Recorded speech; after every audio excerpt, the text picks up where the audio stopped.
इस वीडियो में हम इसको देखते हुए एक क्यूरी बनाएंगे। इससे पहले मैं आप लोगों को थोड़ा ये बता दूं कि कभी कभार हमारे पास जो डेटा होता है वो इस फॉर्म में गिवन होता है। इसको थोड़ा सा हम समझ लेते हैं।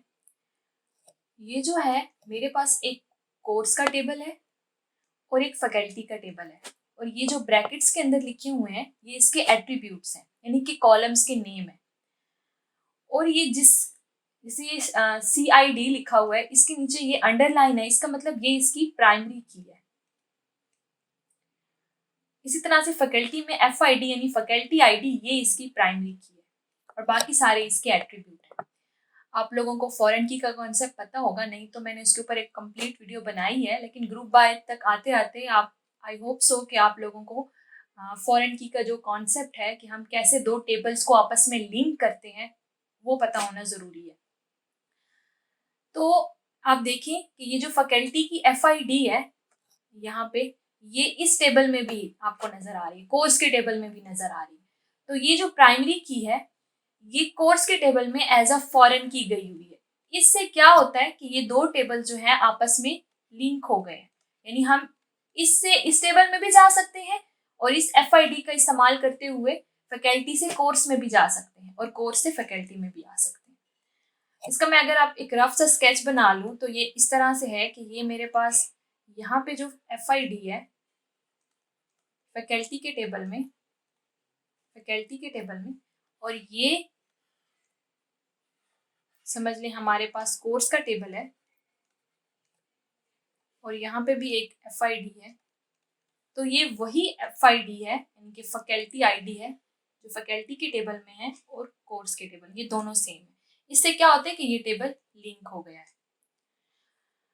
इसका जो मैं एक आपको स्केच बना के दे दूं टेबल का, एक डमी डेटा, तो वो कुछ इस तरह से होगा। ये देख रहे हैं आप, मेरे पास एक कोर्स का टेबल है, मेरे पास एक फैकल्टी का टेबल है।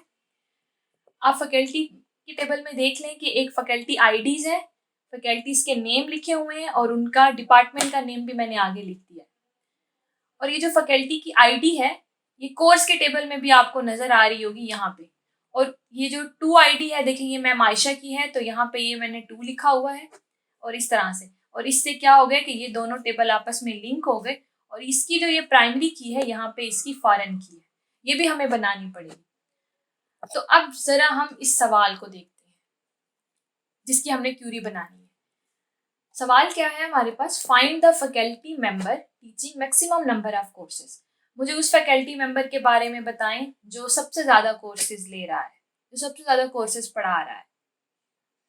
तो सबसे पहले हम अपना डेटा देख लेते हैं कि हमें किस तरह का डेटा पहले इकट्ठा करना है। मुझे पहले ये पता करना है कि मैक्सिमम नंबर ऑफ कोर्सेज कितने हैं जो कि कोई फैकल्टी पढ़ा रहा है। मैक्सिमम नंबर ऑफ कोर्सेज यानी कि वो जो वैल्यू है ना, मुझे वो बतानी है, मैक्सिमम नंबर ऑफ कोर्सेज जो कोई फैकल्टी पढ़ा रहा है। उसके बाद अब वही मैक्सिमम नंबर जो भी ले रहा होगा, पहले तो मैंने ये मैक्सिमम नंबर ऑफ कोर्सेज ले लेने हैं, फिर वो जो मैक्सिमम नंबर जो भी ले रहा होगा उसकी मैंने फैकल्टी ID देनी होगी। फिर उस फैकल्टी ID को मैंने दूसरे टेबल में भेजना होगा, यानी फैकल्टी ID को मैंने कोर्स के टेबल से फिर क्या करना होगा फैकल्टी के टेबल में, क्योंकि फैकल्टी का जो डेटा है नेम वगैरह वो तो फैकल्टी के टेबल में है और कोर्सेज का पता तो हमें कोर्स के टेबल से चलेगा। तो सबसे पहले हमने मैक्सिमम नंबर ऑफ कोर्सेज देख लेने हैं, फिर हमने वो मैक्सिमम नंबर ऑफ कोर्सेज कौन कौन सी फैकल्टी ले रही है वो देख लेनी है और उसकी ID को पिक कर लेना है यहाँ से। और फिर उस ID को कंडीशन में दे के हमने फैकल्टी की टेबल में डालना है और उससे जो हमारा डेटा है उसको हमने प्रिंट कराना है उस फैकल्टी को। ये चीजें अब हमने करनी है। आई होप कि आप लोगों को समझ आ गई होगी। तो हम अपनी क्यूरी करते हैं कि मैंने एक डमी डेटा बनाया हुआ है कि एक फैकल्टी का टेबल होगा, एक कोर्स का टेबल होगा, किस तरह से हम फॉरेन की को लिखेंगे और मतलब दो टेबल्स को लिंक करेंगे। और ये मेरी क्यूरी है, ये मैंने बनानी है। मालूम करने हैं जो फैकल्टीज ले रही हैं, तो क्या करूँगी मैं, फैकल्टी को ग्रुप बाय कर दूंगी, नहीं फैकल्टी आईडी को ग्रुप बाय कर दूंगी और उनके जो कोर्स आईडीज हैं उनके ऊपर काउंट चला दूंगी। इससे मुझे हर फैकल्टी के कोर्सेज का पता चल जाएगा कि ये फैकल्टी कितने कोर्सेज ले रही है, ये कितने, इस तरह। और अब मैंने उसके बाद फिर मैक्सिमम निकालना होगा। तो सबसे पहले तो मैं फैकल्टी के कोर्सेज निकालूँ ना कि हर फैकल्टी कितने कोर्सेज ले रही है। तो उसके लिए मैं यहाँ पे सेलेक्ट लिख लेती हूँ और मैं यहाँ पे काउंट लगाऊंगी कोर्स आईडी के ऊपर, क्योंकि वो यूनिक है ना, कोर्स आईडी फ्रॉम, और ये मैं सब कोर्स के टेबल में कर रही हूँ। और मैं ग्रुप बाय कर दूंगी फैकल्टी आईडी को। इससे मुझे हर फैकल्टी के कोर्सेज का पता चल जाएगा। यहाँ से मेरे पास बहुत सारी वैल्यूज आ जाएंगी। अगर मैं इस टेबल को देखूँ, जब ये क्यूरी एग्जीक्यूट होगी तो ये कोर्स का जो टेबल है आप इसमें देख सकते हैं कि ये मेरे पास एक फैकल्टी है, ये 111, इसका एक ग्रुप बन जाएगा, 2 का अलग बन जाएगा, 4 का अलग बन जाएगा और 5 का अलग बन जाएगा। तो 1 की 3 आएंगे और बाकी सबका एक एक आ जाएगा। तो मैं यहाँ पे लिख भी लेती हूँ साथ में कि एक मेरे पास 3 आ जाएगा, एक 1 आ जाएगा, एक 1 आ जाएगा और एक और भी 1 आ जाएगा। ये इतनी वैल्यूज मेरे पास इस काउंट के अंदर आ जाएंगी। एंड ये सेलेक्ट स्टेटमेंट मुझे ये 4 वैल्यूज दे रहा होगा। अब इनमें से मैक्सिमम क्या है, ये 3 है ना। अब ये भी तो मैंने निकालना है क्योंकि मैंने मैक्सिमम नंबर ऑफ कोर्सेज पहले निकालने हैं। तो अब मैं क्या करूँगी, यहाँ पे मेरे पास एक होता है ना greater than and equal to all. यहाँ मैं दोबारा से greater than and equal to all, ये मैंने आप लोगों को पढ़ाया हुआ है कि ये मल्टीपल कॉलम ऑपरेटर है, सॉरी मल्टीपल रो ऑपरेटर है, एक से ज़्यादा वैल्यूज ले लेता है। तो अब क्या होगा, यहाँ पे मैं एक दूसरी क्यूरी लिखूंगी जिसमें मैं जो ये मैक्सिमम नंबर ऑफ कोर्सेज ले रहा है मैं उसकी फैकल्टी आईडी को उठाऊंगी। देखिए ये मैंने रिक्वायरमेंट्स दिए, उसकी फैकल्टी आईडी को उठाऊंगी, वो कौन सी फैकल्टी आईडी रख रहा है। तो ये मैं निकालूंगी यहाँ पे। तो मैं यहाँ पे ये सेलेक्ट फैकल्टी आईडी फ्रॉम, अभी भी मैं कोर्स के टेबल के अंदर ही हूँ। मैं ग्रुप बाय भी करूँगी फैकल्टी आईडी। यहाँ मैं हैविंग लिखूंगी क्योंकि मैंने ग्रुप बाय के बाद कंडीशन लगानी है। हैविंग मेरे पास जो काउंट है CID का उससे ज़्यादा। अब ये जो मेरे पास ये वाली क्यूरी होगी, ये जो दूसरी मैंने सब क्यूरी बनाई है ये वाली, ये FID के हिसाब से वैसे ही ग्रुपिंग कर लेगी, 4 ग्रुप्स बना लेगी। एक उसमें काउंट आ जाएगा 3, एक में आ जाएगा 1, एक में आ जाएगा 1 और एक में आ जाएगा 1। आप समझ रहे हैं ना। और अब वो इस कंडीशन को देखेगी, ये मुझे ये 4 वैल्यूज दे रहा है, ये भी 4, और ये मल्टीपल रो ऑपरेटर क्या करे, greater than and equal to all, यानी सबसे सारों से बड़ा या बराबर। तो ये देखें, ये जो 3 होगा ये इन सबसे बड़ा है और ये 3 जो है वो इसके इक्वल भी आ रहा है। तो ये काउंट के अंदर ये 3 को सेलेक्ट कर लेगी और इस 3 की जो फैकल्टी आईडी है वो मुझे मिल जाएगी। और ये 3 अगर मैं यहाँ पे आप लोगों को दिखाऊं तो ये फैकल्टी आईडी 1 रखता है क्योंकि इस ग्रुप के अंदर ये 3 आ रहे हैं ना। तो यहाँ पे मेरे पास ये फैकल्टी आईडी 1 आ जाएगी। अब यहाँ तक मेरी क्यूरी चल गई। मैं साथ साथ आप लोगों को एग्जीक्यूशन भी बता रही हूँ। अब मेरे पास जो फाइनल होगा कि मैं इस फैकल्टी आईडी जो मैंने कोर्स से ली है उसको फैकल्टी आईडी जो फैकल्टी का टेबल है वहाँ से बराबर करूँगी और फिर उस फैकल्टी का डेटा प्रिंट कराऊंगी, क्योंकि फैकल्टी का जो डेटा है वो फैकल्टी के टेबल में है सारा, उसका नेम, उसका डिपार्टमेंट नेम, ये सारा। तो अब मैं फाइनल क्यूरी लिखूंगी, यहाँ पे सेलेक्ट स्टार लिख देती हूँ जिससे सारा डेटा प्रिंट हो जाएगा और मैं यहाँ पे फैकल्टी लिखूंगी। अब अपने ये ख्याल करना है कि जब हम दो अलग अलग टेबल को आपस में सब क्यूरीज में कर रहे होते हैं तो कंडीशन में वो ही कॉलम लिखते हैं जो दोनों में सेम होता है। और यहाँ पे सेम कॉलम क्या है, फैकल्टी आईडी है, ये देख लें, क्योंकि वो उसकी प्राइमरी की वहाँ फॉरेन की बन के गई हुई है। तो हमने यही करना है कि उसका सारा डेटा प्रिंट करा दें जिसकी फैकल्टी आईडी वेयर सॉरी यहाँ पे फैकल्टी आईडी लिखना है, ये फैकल्टी आईडी इसके बराबर हो। तो इससे मुझे मैक्सिमम नंबर ऑफ कोर्सेज जो फैकल्टी ले रहा है उसका पता चल जाएगा। एक तरीका ये है बनाने का, ठीक है, एक तरीका ये है। इस क्यूरी को करने का एक और तरीका भी है। वैसे मैंने आपको सारी साथ साथ एग्जीक्यूशन भी बताई है, आप लोग, आई होप कि आप लोगों को क्लियर हुआ होगा। हम इसी क्यूरी को एक सेकंड मेथड से करते हैं। उसमें हम क्या करेंगे, हम टॉप का यूज करेंगे और ऑर्डर बाय का, और फिर वो जो हम मल्टीपल रो ऑपरेटर यूज करें ना, मल्टीपल रो ऑपरेटर्स, वो नहीं करेंगे। मैंने आपको टॉप की वीडियो में बताया था कि ये टॉप बड़ा कमाल का है। तो अब देखते हैं इसका कमाल। सबसे पहले मैं यहाँ सेलेक्ट लिख लूंगी। जैसे मैंने वहां पे काउंट लगाया था, मैं यहाँ पे काउंट लगा लूंगी, और काउंट किसके ऊपर लगाऊंगी, CID के ऊपर लगाऊंगी। फ्रॉम कोर्सेज लिख दूंगी। ये सबसे जो इनर क्यूरी है वो यही है, फ्रॉम कोर्स के टेबल से। और मैं ग्रुप बाय कर दूंगी FID को। ये सारा वैसे का वैसे है। अब मैंने यहाँ चेंज क्या करना है, मैंने ऑर्डर बाय क्रिएट कर लेना है। ऑर्डर बाय कर लेना है उस काउंट के हिसाब से, ठीक है। और उस ऑर्डर को मैं कौन सा ऑर्डर दे दूंगी, डिसेंडिंग। तो इसका मतलब है जो सबसे ज्यादा काउंटिंग में आए होंगे ना कोर्सेज किसी भी फैकल्टी के, जब हम ग्रुप्स बनाएंगे और इसमें जो सबसे ज्यादा काउंट होगा वो ऊपर आ जाएगा। और यहाँ पे अगर मैं एक मैजिकल वर्ड लिख दूं जिसको मैं कहती हूँ टॉप 1, तो उससे मैं उस मैक्सिमम नंबर को कर लूंगी, जो कि मैक्सिमम नंबर मेरे पास आई गेस 3 था, तो वो आ जाएगा यहाँ पे। अब मुझे वो ये ग्रेटर देन, इक्वल, आल लगाने की यहाँ पे जरूरत नहीं पड़ेगी, क्योंकि मेरे पास आ चुका है।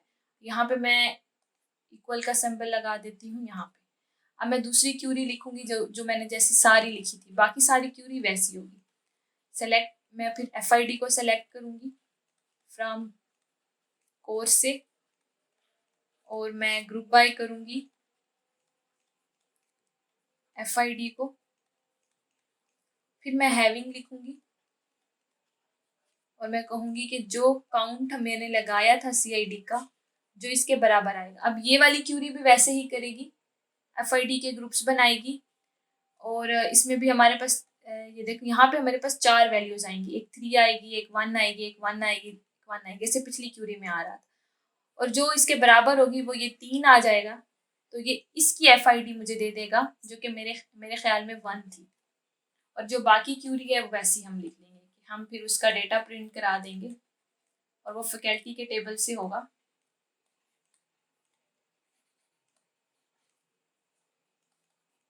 ये हो गया। और यहाँ हम वेयर के अंदर कंडीशन दे देंगे, जो फैकल्टी ID है वो इसके बराबर हो। आई होप कि आप लोगों को ये क्यूरी समझ आएगी। थोड़ी सी कॉम्प्लेक्स क्यूरी थी, बट एक लॉजिक बन रहा था।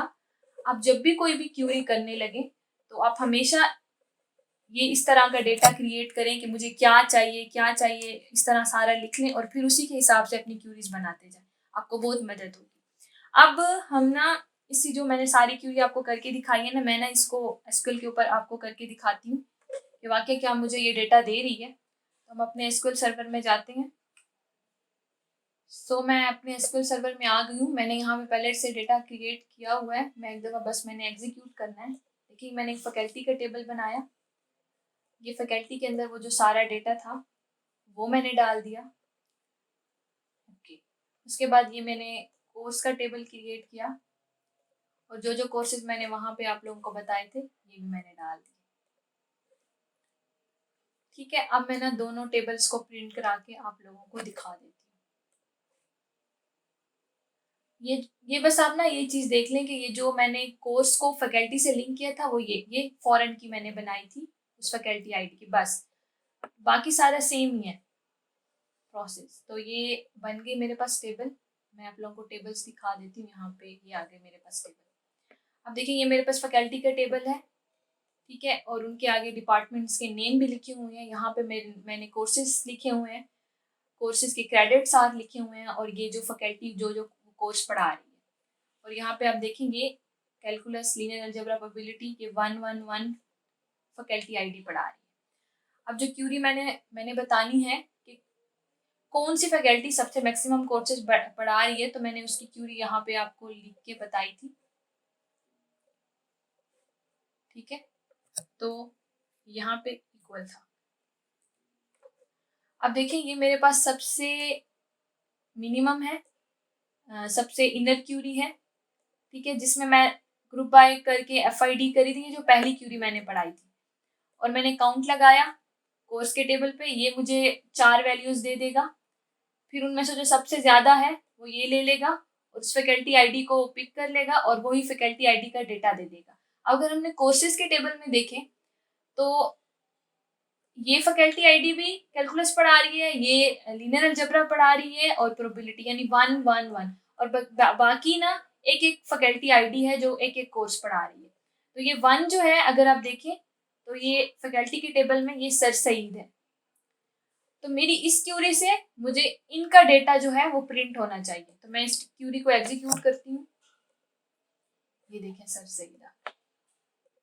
इसी तरह से मैंने वो दूसरी क्यूरी बनाई थी जिसमें मैंने टॉप का यूज किया था, सारा समझाया भी था कि वो किस तरह से काम कर रही है। तो ये देखें, यहाँ मैंने ये ऑर्डर बाय लिख दिया, यहाँ पे मैंने टॉप कर लिया और बाकी सारी क्यूरी वैसी ही है। तो ये देखें, ये भी मुझे सर सही। तो दोनों क्यूरीज बिल्कुल सही काम कर रही है। अब ना अगर ऐसा हो जाए, अब तक ये क्यूरीज बिल्कुल ठीक थी, ये क्यूरी ना 90% ठीक है, 10% ठीक नहीं है। अगर ऐसा हो कि 2 फैकल्टी हो, 3 फैकल्टीज हो जो मैक्सिमम नंबर ऑफ कोर्सेज पढ़ा रहे हो, सिर्फ सर सईद नहीं है, एक और भी टीचर हो, इंस्ट्रक्टर हो जो मैक्सिमम नंबर ऑफ कोर्सेज पढ़ा रहे हो जितने सर सईद पढ़ा रहे हैं, फिर क्या होगा? तो हम जरा, मैं अपना डेटा यहाँ ना आपको प्रिंट कराती हूँ। यानी कि मेरे पास ये कोर्स का टेबल था ना, इसमें बाकी सारे जितने भी फैकल्टी थे वो एक एक पढ़ा रहे थे, लेकिन ये 1 मुझे 3 दफ़ा नजर आया। तो मैं एक फैकल्टी को 2 कोर्सेज और दे देती हूँ। मैं इंसर्ट कर देती हूँ डेटा। अब देखिए मैं ना यहाँ पे ना आपको कोर्स प्रिंट करा के दिखाती हूँ। ये देखिए मेरे पास जो 2 फैकल्टी है वो भी उतने कोर्स पढ़ा रही है और फैकल्टी ID 1 जिसकी है वो भी 3 कोर्स पढ़ा रही है। क्या अब ये क्यूरी रन होगी? ये वाली नहीं होगी। क्यों? क्योंकि ये मोर देन 1 वैल्यू, यानी कहीं पे हमने सिंगल ऑपरेटर का इस्तेमाल किया था, तो वो हमने यहाँ किया था, यहाँ। तो इस क्यूरी को 100% करेक्ट करने के लिए हमें यहाँ पे इन लगाना होगा। जब हम इन लगाएंगे तो यहाँ पे ना वो सारी फैकल्टी आईडीज आ जाएंगी जो मैक्सिमम नंबर ऑफ कोर्सेज ले रही हैं। जैसे यहाँ पे 1 भी आएगा और 2 भी आएगा, और वो 1 और 2 दोनों का डेटा ले लेगा। इन इक्वल टू होता है लेकिन मोर देन 1 वैल्यूज होता है ना। तो देखिए अब जब हम इसको प्रिंट कराएंगे तो फैकल्टी ID 2 मेरे पास कौन सी है, मैं आपको यहाँ दिखा देती हूँ। Faculty ID 2 and faculty ID 1। ये देखिए फैकल्टी ID 2 जो है ये मैम आयशा है। सर सईद तो आ रहे थे ना पहले भी, तो ये 3 कोर्सेज पढ़ा रही हैं, सर सईद भी 3 कोर्सेज पढ़ा रहे हैं। तो अब हम इसको रन एग्जीक्यूट करेंगे ना, तो ये मुझे दोनों का नाम प्रिंट कराना चाहिए। सर सईद का भी करा रही है, मैम आयशा का भी करा रही है।